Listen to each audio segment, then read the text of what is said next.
ওই পুলিশে পয়সা দিছে, আমি যতদূর জানি ওখানে 50,000 টাকা দিছিল পুলিশে, যে তোমরা এখানে দাঁড়াইয়া বিএনপির কয়েকজন রে গ্রেফতার করার নাটক করবা। এবং আমি যদি ক্রিমিনাল অফেন্স করে থাকি, আমার বিরুদ্ধে আইনি পদক্ষেপ নিচ্ছে না কেন? কেন মামলা করা হচ্ছে না? কেন ফোর্স পুলিশকে অবহিত করা হচ্ছে না? বা যারা আইন শৃঙ্খলায় নিয়োজিত আছে, যে একজন বহিরাগত ব্যক্তি সে অবৈধভাবে নগর ভবন দখল করে রেখেছে, দেশে কি সরকার নাই যে নগর ভবন একজন অবৈধভাবে ব্যক্তি দখল করে বসে আছে, কেউ কিছু করতে পারছে না? এটা কি ধরনের কথা হতে পারে? আইনিভাবে তারা কেন সেটাকে প্রসিড করলো না? যদি তারা মনে করে থাকে আমি আইন অমান্য করেছি বা কোনো ধরনের আইন ভঙ্গ করেছি, তাহলে তো তাদের আইনি পদক্ষেপ নেওয়া উচিত ছিল। আপনাদের তো তাদেরকে প্রশ্ন করা উচিত পাল্টা, যে আপনারা কেন তাদের গ্রেফতার করে ওনাকে নিয়ে আসছেন না। সাদেক হোসেন খোকা একসময় টিকিট ব্লক করছে, সাদেক হোসেন খোকা একসময় টেন্ডারবাজি করছে, চাঁদাবাজি করছে, সাদেক হোসেন খোকা বিএনপি রে বিক্রি করে দিছে। আপনার কি মনে হয় বিএনপি কে বিক্রি কইরা বেগম জিয়ার পিঠে ছুরি মাইরা সাদেক হোসেন খোকা হাসিনার কাছ থেকে মিলিয়ন মিলিয়ন ডলার নিয়ে আমেরিকা পলায় আইছে? আজকে তার পোলা ভুয়া, ওর নাম নিতেও আমার বিরক্ত লাগে। ইশাক না ফিশাক না গান্ডু একটা। ইশাকের কর্মতৎপরতা দেখেন, তাকে বাংলাদেশের রাজনীতিতে এস্টাবলিশ করার জন্য ইশাক বাংলাদেশে গেছে। কোতোয়ালি থানার পুলিশদেরকে 50,000 টাকা দিয়া দাঁড় করাইয়া একটা ড্রামা করছে, ভিডিও করছে। ওই ভিডিওতে কি দেখানো হয়েছে? বিএনপির কয়েকটা লোককে গ্রেফতার করতে গেছে হাসিনা আমলে, ইশাক যাইয়া ওই পুলিশের কাছ থেকে ওই বিএনপির কর্মীরা সিনাই আনছে। কি দেখানো হয়েছে? ইশাকরে রবিনহুড বানানোর পায়তারা করছে পয়সা দিয়া পুলিশে। আপনারা কি এটা জানেন? আপনারা তারে জনতার মেয়র বলেন, তারে বানানো উচিত টানবাজারের মেয়র, যেভাবে শামীম ওসমান টানবাজারের মেয়র ছিল। এই ইশাক ওই পুলিশে পয়সা দিছে, আমি যতদূর জানি ওখানে 50,000 টাকা দিছিল পুলিশে, যে তোমরা এখানে দাঁড়াইয়া বিএনপির কয়েকজন রে গ্রেফতার করার নাটক করবা, এবং আমি যাইয়া তোমাদের কাছ থেকে ওই লোক কয়টারে ছাড়াই আনবো। এবং তারা ঠিক ছাড়াই আনছে। পুলিশদের পয়সা দেওয়া আছে 50,000, তাদেরকে বলছে তোমরা ধৈর্য দাঁড়ায় থাকবা, আমি গিয়া থাবা মাইরা নিয়ে আসবো।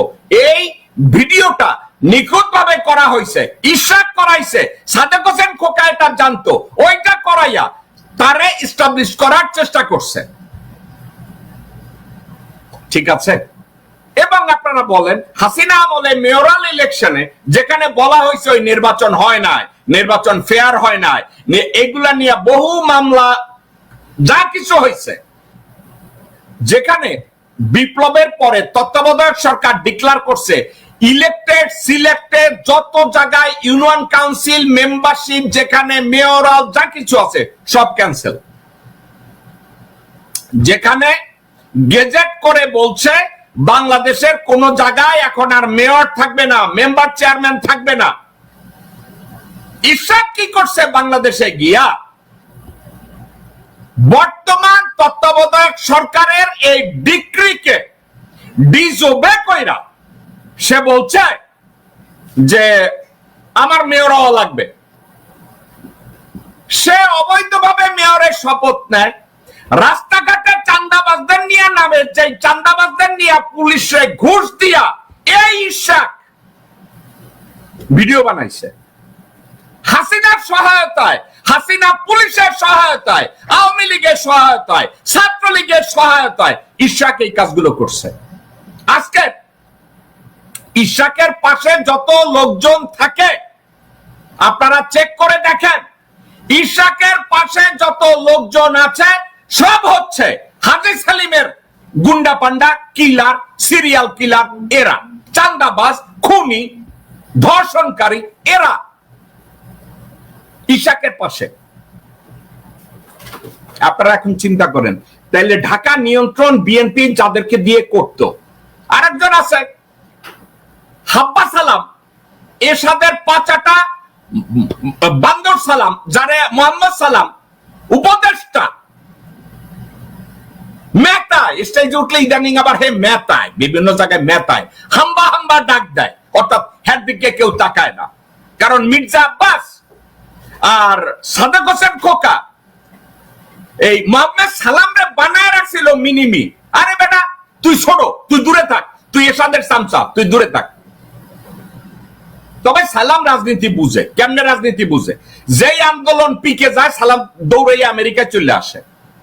আমেরিকা আইসা নিউ ইয়র্কে আসে, নিউ ইয়র্কে কতগুলো রিক্সাওয়ালা গান জুটি আছে, তাদের সাথে বৈশা বৈশা সিঙ্গারা খায়, তাদের সাথে বৈশা বৈশা সামোসা খায়, তাদের সাথে বৈশা বৈশা হামলা মামলা করে, এখানে চুকচুক করে, হেরা আবার তারে নিয়ে ড্রাইভ করে এখানে সেখানে নিয়ে যায়, তারে একটা গিফট কিনে দেয়, তারে একটা ট্রিপ দেয়। এই হচ্ছে সালাম। তাইলে বিএনপির আন্দোলন কি কইরা সমর্থক হবে? আমি জানি হঠাৎ করে ঢাকায় সব আলাপ আলোচনার ক্ষেত্রে অন্য কেউ ব্যবহার না কইরা হঠাৎ করে এই সাউয়ারে কেন ব্যবহার করা হইতেছে?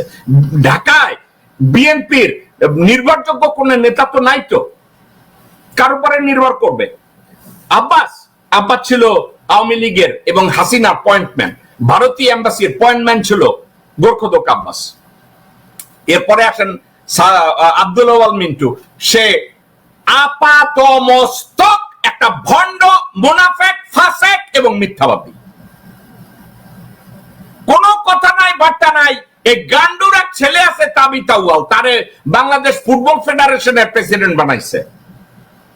আর এখন আব্দুল আওয়াল মিন্টু একেবারে ভালো কইরা কেতাব দুরস্ত একটা জামা কাপড় পইরা সামাজিক মিডিয়া ছবি দেয়। সুশীল। কার মতো সুশীল জানেন? ওই যে পুলিশের আইজি ছিল না বেনজির, ওই বেনজিরের মতো সুশীল হয়েছে এই আব্দুল আওয়াল মিন্টু। বিএনপির অনেক বড় নেতা।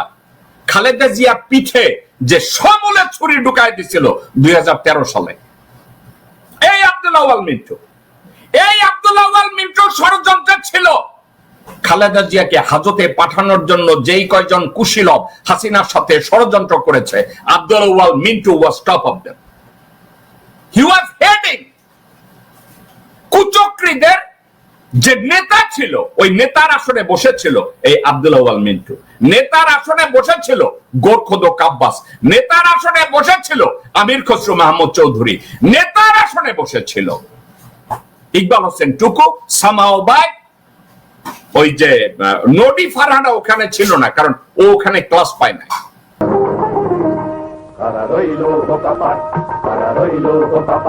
ভেঙে ফেল রেল পাট, রক্ত জমাট শিকল পুজোর ভাষণ বেদি।